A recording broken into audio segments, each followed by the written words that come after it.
Temperature is a powerful, constant signal for your body, and it is not just about feeling comfortable or uncomfortable. The temperature of your environment, the temperature inside your own body are fundamental biological cues. These signals influence a vast number of systems. They change everything from how your cells produce energy to how your brain responds to stress. Your body is always listening to these thermal cues. It uses them to adjust and maintain a state of balance. Homeostasis. Even small shifts can trigger significant downstream effects. Understanding this relationship is key to unlocking new ways to improve health. When you step into a hot sauna or a cold plunge, you are intentionally exposing your body to a thermal stressor. This is not just a surface-level experience, it is a deep, cellular event. The heat or cold acts as a trigger, initiating a cascade of physiological responses. These responses protect your body and help it adapt. This is a primitive, potent mechanism conserved through evolution. We are now learning how to harness it for our benefit. When your body is exposed to heat, your cells activate a powerful defense system. A key part of this system is a family of proteins called heat shock proteins, or HSPs. Think of HSPs as cellular chaperones, damaged proteins. Misfolded proteins help refold them back into their correct shape. This repair process is crucial for cell survival and function. HSP70. Activating these protective proteins through deliberate heat exposure, like in a sauna, can make your cells more resilient to future stressors, not just heat. On the other side of the spectrum, cold exposure communicates with your cells in a different but equally powerful way. Mitochondria. Tiny power plants that generate energy. Mild cold stress can trigger mitochondrial biogenesis, creating new, more efficient mitochondria. This process is a form of mild stress called mitohormesis, improved metabolic health, reduced inflammation, better energy production, throughout the body and in the brain. Heat and cold affect cell membranes. Membranes are made of lipids, fats, and fluidity matters. Heat makes membranes more fluid. Cold makes them stiffer. A key group of these are the transient receptor potential, or TRP, channels. TRP channels act like molecular thermometers on cell surfaces, including neurons. When activated by heat, when activated by cold, they open up and allow ions like calcium to flow into the cell, which starts a signaling cascade changes from pain perception to mood. Finally, temperature influences a critical cellular cleanup process called autophagy. Autophagy is your body's way of getting rid of old, damaged cellular components, misfolded proteins, worn-out mitochondria.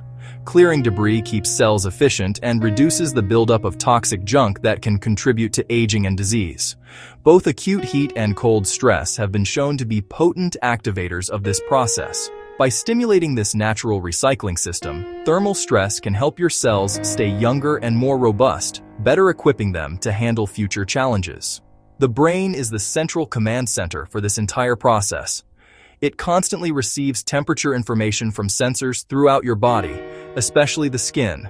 It integrates that information and orchestrates a response. It activates the autonomic nervous system, sweating, shivering, heart rate. It also engages the endocrine system, releasing hormones that alter metabolism, mood. The brain itself is directly affected by temperature. It can change blood flow, inflammation levels, activity of its neurons. We'll explore how heat exposure and cold exposure can rewire your brain's response to stress. We'll look at cellular mechanisms like heat shock proteins, mitochondrial function. We'll discuss hormesis, where a small dose of a stressor can make you stronger. We'll examine practical applications, benefits of sauna use, risks of extreme temperatures. The goal, a clear, science-backed overview. The use of heat for health is an ancient practice. The modern sauna is a perfect example of controlled thermal stress. When you sit in a sauna, your core body temperature begins to rise. This mimics some of the effects of a fever. In response, your heart rate increases to pump more blood to the skin to dissipate heat. You begin to sweat profusely. This process activates heat shock proteins, which help protect your cells. Studies link regular sauna use to a reduced risk of cardiovascular disease. Studies also link it to reduced risk of neurodegenerative diseases. This shows intentional heat stress can have long-term protective benefits. Fever is another example of the body using heat for a purpose. During infection, the immune system can tell the brain to raise your thermostat. That rise in core temperature is a strategic defense, not a malfunction. Elevated temperature can inhibit replication of some viruses. It can also inhibit some bacteria. Heat also enhances immune cell function, making them more effective. A temporary state of heat stress is often a beneficial immune response. Conversely, cold plunges are becoming popular. Cryotherapy is also gaining popularity. Submerging in cold water causes rapid constriction of blood vessels. It powerfully activates the sympathetic nervous system, causing a surge of norepinephrine. Norepinephrine can sharpen focus. It can elevate mood. It can reduce inflammation. Cold shock also activates brown adipose tissue, or BAT. BAT is a special fat that burns calories to generate heat. Regular cold exposure can train your body to activate BAT more efficiently. That can positively affect metabolism and may aid weight management. However, temperature stress has limits. Uncontrolled heat exposure can lead to heat stroke. Heat stroke is a life-threatening failure of temperature regulation. It can cause widespread cellular damage. It can cause organ failure. It can cause severe brain injury. Prolonged cold exposure can lead to hypothermia. Hypothermia drops core temperature to dangerous levels. That impairs brain function. It also impairs heart activity. These negatives underscore the importance of dose and control. Use temperature as a therapeutic tool, not to push the body past its limits. The key to unlocking the benefits of thermal stress lies in a concept called hormesis. Hormesis is the idea that a low dose of a stressor that would be harmful at a high dose can actually be beneficial. Think of it like exercise. Lifting a weight that is too heavy can cause injury. Lifting a manageable weight stimulates muscle growth and makes you stronger. Heat and cold work the same way. Short, controlled sessions act as hormetic stressors. Sauna session, cold plunge. These trigger protective mechanisms that make your body more resilient. The dose and timing are everything. 20-minute sauna at the right temperature might provide optimal benefits. Activating heat shock proteins without causing excessive dehydration, without causing cardiovascular strain. 2-minute cold plunge at the right temperature may be enough. Stimulate norepinephrine release. Stimulate mitochondrial biogenesis without risking hypothermia.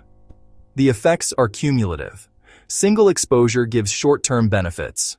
Regular repeated sessions lead to long-term adaptations. Your body learns to anticipate stress and responds more efficiently. Adaptation, or acclimation, is critical. First-time sauna users have a much more intense reaction. Daily users show blunted responses. Over time, the body acclimates. Heart rate variability may improve. The sweat response becomes more efficient. The subjective feeling of stress may decrease. Same for cold exposure. With repetition, the initial shock is less dramatic. The body gets better at activating brown fat. The body maintains core temperature better. This process builds resilience through thermal stress. The right dose isn't the same for everyone. Individual factors play a huge role. Age is significant. Older adults may be less able to produce heat shock proteins. Older adults may struggle to regulate body temperature. Genetics influence TRP channel numbers.